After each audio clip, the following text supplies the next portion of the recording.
Baik, itulah pemirsa tadi informasi yang disampaikan oleh Bapak Ketua KPI Pusat. Gimana Pak Ubaid rasanya menyampaikan berita kepada para pemirsa? Ya, pertama deg-degan juga karena ya, belum terbiasa membaca berita di sama kayak presenter lain. Baik, biasanya Bapak mungkin ngelihat kami para jurnalis menyampaikan berita, sekarang Bapak sudah jadi kebayang ya Pak ya kalau nonton di TV apa yang terjadi di belakang layarnya ya Pak ya. Baik, nah Bapak tadi saya tertarik untuk membahas tentang berita yang terakhir Bapak sampaikan tadi tentang RUU penyiaran ya Pak. Ini kan sedang bergulir di DPR ya Pak. Boleh Pak mungkin di spill sedikit kalau misalnya nanti dalam pembahasan itu substansi yang berubah kira-kira dalam RUU penyiaran tersebut apa aja ya Pak? Terkait pembahasan RUU penyiaran ini kan sebenarnya sudah lama ya, sejak tahun 2012. Bahkan sebelum saya bersembilan dengan komisioner yang lain menjabat sebagai komisioner dari periode-periode DPR yang sebelumnya. Dan sekarang dibahas lagi oleh Panja RUU penyiaran di Komisi 1 terkait RUU penyiaran. Dan itu disesuaikan dengan perkembangan teknologi hari ini. Kita tahu bahwa teknologi sudah berkembang, sedangkan regulasi di Undang-Undang Penyiaran itu kan dibuat tahun 2002, Undang-Undang 32 nomor tahun 2002 terkait penyiaran.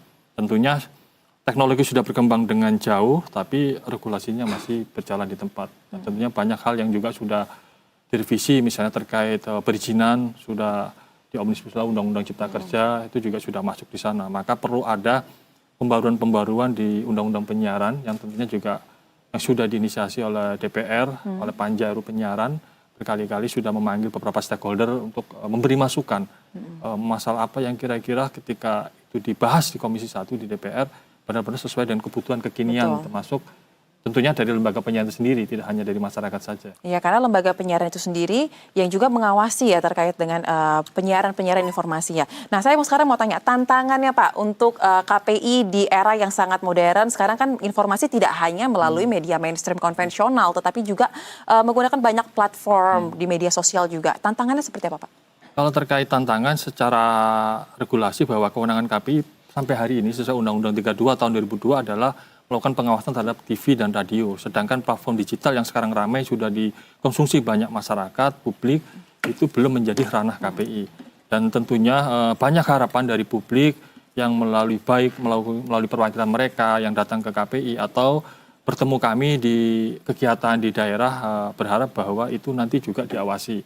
Apakah pengawasannya nanti dimandatkan oleh ke KPI, oleh Dewan Perwakilan Rakyat melalui revisi undang-undang, kami juga masih menunggu. Cuma kami berharap ada keadilan yang sama. Ketika media konvensional, TV dan radio diawasi KPI secara ketat dengan aturan undang-undang penyiaran, pedoman perilaku penyiaran standar penyiaran, maka platform digital juga yang tentunya ya secara tayangan kontennya sudah mirip dengan penyiaran. Ini persoalan problemnya kita adalah definisi penyiaran kita masih berbasiskan frekuensi. Nah, ke depan kita harus mengaca dari banyak negara bahwa penyiaran tidak hanya yang basisnya media konvensional, tapi juga berbasis internet juga bisa dihitung sebagai penyiaran. Karena tingkat konsumsi alat orang mengkonsumsi media juga tidak hanya TV dan radio, tapi sudah melalui smartphone dan banyak media yang lainnya. Baik, kalau belum masuk dalam kewenangan KPI karena memang regulasinya masih sangat lama ya, itu sudah 20 tahun lebih ya itu dibentuk. Lantas selama ini Pak, praktiknya dalam pelaksanaan di lapangannya ketika ada aduan mengenai konten-konten yang dirasa merugikan atau mengandung substansi yang negatif, penyelesaiannya seperti apa di lapangan sepanjang pengetahuan Bapak? Ya, selama ini kita ketika menerima pengaduan ya, baik secara langsung atau melalui platform media kita sampaikan bahwa itu pertama belum menjadi kewenangan KPI secara undang-undang. Tapi kami selalu mengimbau kepada orang tua, terutama sasaran kami adalah di regulasi kami perlindungan terhadap anak dan remaja, bahwa orang tua ketika memberikan, anggaplah smartphone yang hari ini sebagai alat yang digunakan untuk mengkonsumsi media apapun, di media sosial, platform digital, kita berharap orang tua juga arif dan bijaksana, memberi waktu yang pas bagi anak-anak mereka, melakukan juga pengawasan juga, jangan sampai anak-anak itu diberikan alatnya tapi tidak dikontrol terkait penggunaannya. Kita tahu bahwa ini kan semua dampak dari, kalau menurut saya ini dampak dari COVID-19 ketika dulu melalui sekolah dari rumah, lalu menggunakan smartphone, dan sekarang sudah kembali ke sekolahnya, tapi smartphone-nya masih dipegang anak-anak. Maka butuh orang tua dan saudara-saudaranya yang arif bijaksana dalam menggunakan smartphone, dalam menggunakan platform media digital, platform media baru, di ranah rumah masing-masing. Karena keluarga ini sangat penting di saat sekarang, di era disrupsi, ketika anak-anaknya menggunakan media. Jangan sampai mereka terjerumus dengan hal-hal yang negatif. Kan begitu. Baik, nah kalau begitu Pak, kan kata kunci ini adalah kolaborasi bersama-sama dengan seluruh pihak, terutama pihak keluarga. Nah, KPI apakah memang selama ini juga sudah melakukan program-program itu Pak kepada masyarakat juga untuk menghimbau kepada para orang tua dan juga mungkin pihak sekolah untuk sama-sama kita menjaga anak-anak kita dalam bersosial media? Ya, terkait kolaborasi dengan masyarakat, kami sering tidak hanya di Jakarta tapi di daerah lain juga berkolaborasi. Kita kegiatan di sekolah, di kampus, di rumah ibadah, bahkan di balai-balai desa kita sampaikan literasi media.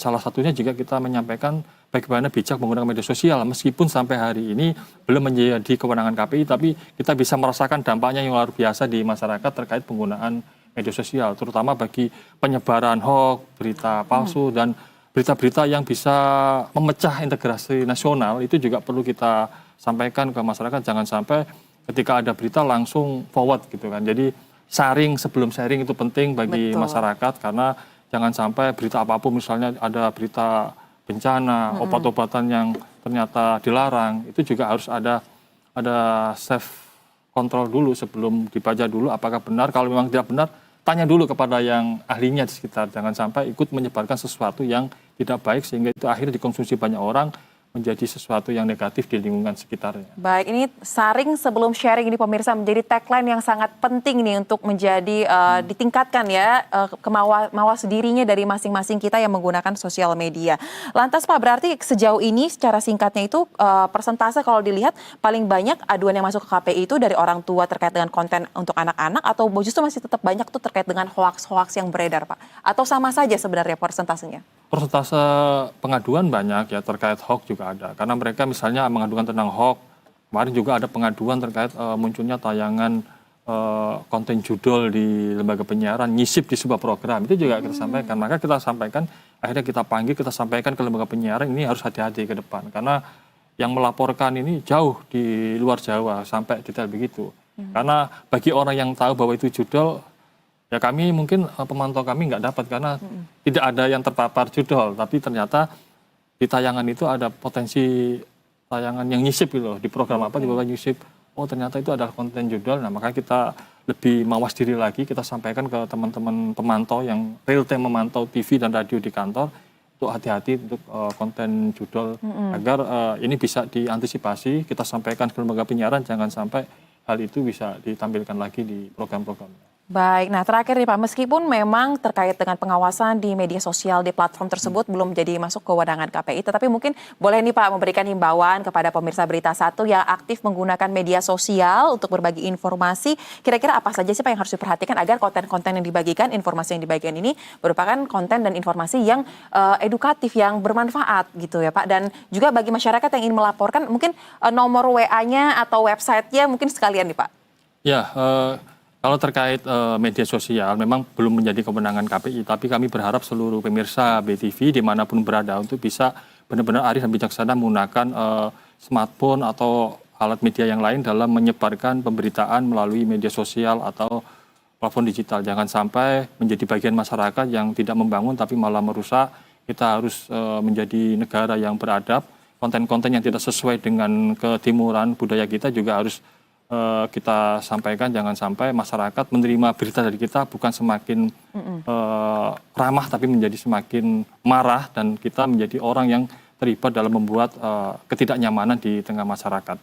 Dan kita berharap kalaupun ada tayangan-tayangan di TV maupun radio tidak sesuai dengan teman-teman pemirsa di rumah, bisa diadukan melalui di website KPI www.kpi.go.id salah satunya. Nanti di situ banyak platform, ada melalui media sosial, bisa melalui surat, melalui telepon, bisa diadukan ketika ada tayangan yang tidak sesuai dengan Bapak Ibu di rumah dimanapun. Ada KPI pusat, ada KPI di daerah yang juga melakukan pemantauan secara langsung TV dan radio. Baik, itu informasi pentingnya. Jadi jangan ragu pemirsa jika Anda menemukan tayangan-tayangan yang Anda ragu ini apakah benar atau tidak, silakan langsung merujuk ke website yang disebutkan oleh Bapak Ketua KPI Pusat, Bapak Ubaidillah tadi. Bapak, terima kasih telah meluangkan waktunya bersama kami di Berita Satu Sore Spesial, membantu saya untuk menyampaikan informasi. Pemirsa saya pasti senang sekali karena bosan mungkin ngelihat saya, tapi kali ini ada Bapak yang membantu. Dan Bapak, saya mewakili Be Universe ingin memberikan plakat sebagai tanda terima kasih kami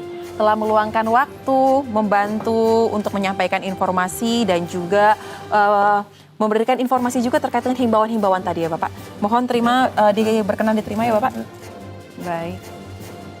Terima kasih Bapak, semoga sehat selalu dalam menjalankan amanah. Baik. Dan pemirsa, jangan kemana-mana dulu karena usai jeda yang satu ini kami akan kembali dengan beragam informasi menarik lainnya yang spesial hanya di Berita Satu Sore Spesial.